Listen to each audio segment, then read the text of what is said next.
वो सनी देओल ही थे जिन्होंने 25 साल पहले की फिल्म में अपनी पत्नी सकीना को वापस लाने के लिए पूरे पाकिस्तान में गदर मचा दिया था। उस गदर की आग ठंडी भी नहीं हुई थी कि 2023 में वापस से पाकिस्तान में गदर मचा के अपने बेटे को सही सलामत भारत ले आए। और एक बार फिर से सनी देओल पाकिस्तान जाते हैं, तो कुल मिलाके इस बार पाकिस्तान में उनका यह तीसरा विजिट है। लेकिन इस बार मकसद, वजह और परिस्थिति पहले से बिल्कुल अलग है। ट्रेलर में रेलवे स्टेशन पर फिर से गदर मचाते देख ये नहीं समझ लेना चाहिए कि ये गदर 3 होगी, क्योंकि इस बार तारा सिंह है ही नहीं। इस बार वो सिकंदर रहमत मिर्जा है, जिसकी दहाड़ अपने किसी फैमिली मेंबर के लिए नहीं बल्कि दूसरे देश की, दूसरे धर्म की एक मां के लिए है।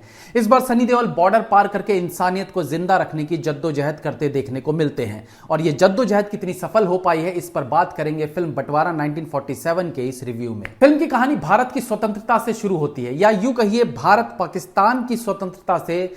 But as we all know कि यह स्वतंत्रता कुछ शर्तों पर मिल पाई थी, और वो शर्त थी पाकिस्तान। तो पाकिस्तान के हिंदुओं को भारत आना था और भारत के मुस्लिमों को पाकिस्तान जाना था। फिल्म में भी यही सब होता है, और इस बीच जो वायलेंस देश में देखने को मिला था वो तो सब जानते ही हैं। लेकिन बंटवारा 1947 कहानी इसके बाद शुरू होती है, और जब सिकंदर अपने बीवी बच्चे के साथ पाकिस्तान पहुंचता है और उसे हवेली में मिलती है एक हिंदू औरत, और यहीं से कहानी एक टर्न लेती है और देश, धर्म, मजहब के ठेकेदार, अच्छाई बुराई एंड इवन सिस्टम से होती हुई अपने अंत तक ये कहानी पहुंचती है। अगर आप फिल्म को टेक्निकली नजरिए से देखते हैं तो स्क्रीन प्ले आपको प्रभावित करेगी। फिल्म में कई ऐसे मौके आते हैं जब आपको फील होगा कि टाइट स्क्रीन प्ले के चलते सीन्स कितने प्रभावशाली हो पाए हैं।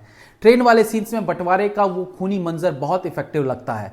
उस पुराने समय को जिस तरीके से दिखाया गया है, वो रेलवे स्टेशन हो, हवेली हो, पाकिस्तान की गलियां हो, सबके लुक से प्रभावित हुए बिना आप नहीं रह पाएंगे। फिर भी फिल्म का फर्स्ट हाफ थोड़ा स्लो फील होता है, जहां कुछ एक सीन्स को कम समय में खत्म करने की जरूरत थी।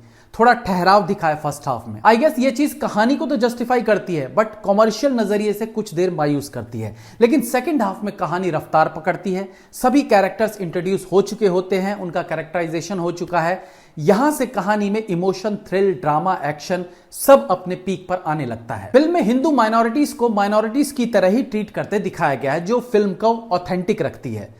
पाकिस्तान के हिंदुओं के जीवन को जबरदस्ती का ग्लोरीफाई नहीं किया गया है, बल्कि उसे कट्टरपंथियों से घिरे दिखाकर डर के साए में जीते दिखाया गया है। बात करें सनी देओल की, तो उनके कोर फैंस जो उनकी दहाड़ और उनके पंच को पर्दे पर देखकर खुद को सीटी बजाने से नहीं रोक पाते हैं, उनके लिए यह फिल्म अगेन एक ट्रीट जैसी है। यस, आपको वही बलशाली 2.5 किलो का हाथ वाला दहाड़ता सन्नी देखने को मिलेगा। हालांकि यह फिल्म उस जॉनर की है ही नहीं जहां बात बात पर सन्नी पाजी सिस्टम पर चिल्लाते हुए उनकी बखिया उधेड़ देते थे। यह एक सेंसिटिव फिल्म है, इमोशनल फिल्म है, जहां चीखने चिल्लाने पर थोड़ी लगाम लगाई जा सकती थी। उनको इतना पावरफुल दिखाना गदर जैसी कहानी में वर्क करता है, बट यहां उनके किरदार में एक स्लाइटली सा चेंज होना जरूरी था। हालांकि सनी देओल ने इमोशनल सीन्स में भी समा बांधा है। वो सिस्टम के खिलाफ नहीं बल्कि अपने ही लोगों के खिलाफ, मजहब के ठेकेदारों के खिलाफ लड़ रहे हैं। और किसके लिए? एक हिंदू औरत के लिए। और यही इस फिल्म का सार भी है। शबाना आजमी इस फिल्म में हिंदू बूढ़ी औरत के किरदार को जीवंत करती है। उनकी पावरफुल एक्टिंग एक बार फिर से दिल जीतने का काम करेगी। मैं अक्सर कहता हूं कि जिस एज का किरदार है उसे उसी एज की एक्ट्रेस से क्यों नहीं करवाया जाता है। और यह बात मैंने सांड की आंख फिल्म के रिव्यू के वक्त कहा था, जब 30-30 साल की एक्ट्रेसेस को 65-65 साल की बूढ़ी का किरदार करवाया गया था। शबाना आजमी उसी एज की महिला दिखाई गई हैं जिस एज की वो खुद हैं, जिससे किरदार के हाव भाव, उठना बैठना, डायलॉग्स में कंपन, ये सब कुछ नेचुरल फील होता है। जबकि कम एज की एक्ट्रेस होती तो उसे ये सारी चीजें अपने किरदार में ऐड करनी पड़ती, जो बनावटी लगता। इनके अलावा प्रीति जिंटा भी अपने रोल के साथ जस्टिस करती दिखी है। एक लंबे समय बाद उन्होंने वापसी की है, और बढ़िया वापसी की है। करण देओल से थोड़ी उम्मीदें ज्यादा थी, जिस पर वो पूरी तरह से खरे नहीं उतर पाते। हालांकि उनमें संभावनाएं नजर आती हैं। मे भी आगे चलकर वो और बेहतर करते चले जाएंगे।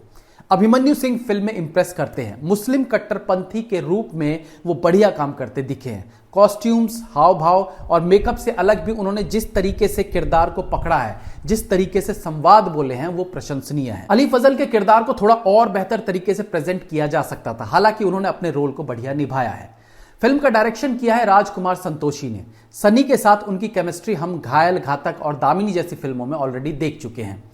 एक्चुअली देखा जाए तो सनी देओल का 2.5 किलो वाला बलशाली हाथ और उनके एंग्री अवतार को पावरफुल ढंग से दिखाने का काम राजकुमार संतोषी ने अपनी प्रीवियस फिल्मों में किया था। ऐसे में एक बार फिर से दोनों का साथ में प्रोजेक्ट करना एक्साइट कर रहा था। और समय के साथ राजकुमार संतोषी ने भी कहानी और किरदारों में बदलाव किए हैं। यहां कहानी घायल घातक जैसी नहीं थी तो उन्होंने सन्नी देओल के 2.5 किलो वाले हाथ वाले इमेज को खुली छूट नहीं दी कि जाओ और बरस पड़ो। उनके किरदार में ठहराव भी रखा और दर्शकों को इमोशनल किया जा सके ऐसी परिस्थितियां भी क्रिएट की। हालांकि फिर भी सनी देओल को थोड़ा और कंट्रोल में रखने की जरूरत थी। तो डायरेक्शन में राजकुमार संतोषी ने टेक्निकली भी खुद को अपडेट करके रखा है और अच्छा डायरेक्शन किया है। यह फिल्म कुछ सवाल खड़े करती है कि ऐसा क्यों हुआ, वैसा क्यों हुआ। कुछ के जवाब ये फिल्म दे देती है तो कुछ सवाल बनकर ही रह जाते हैं। गदर वाली एक्सपेक्टेशन के साथ फिल्म ना देखें, बट हाँ, एक सेंसिबल टाइप की फिल्म को ध्यान में रखकर फिल्म देखेंगे तो ये फिल्म आपको बिल्कुल भी निराश नहीं करेगी। फिल्म के बीजीएम सीन्स के साथ मैच करते हैं। फिल्म में गानों के लिए ज्यादा स्पेस था नहीं, बट कहां चले गए हो राम इस कहानी में जरूरी फील होता है। अच्छी बात यह है कि फिल्म एक साथ देखी जा सकती है, फैमिली के साथ देखी जा सकती है। तो go and enjoy. Have a nice day.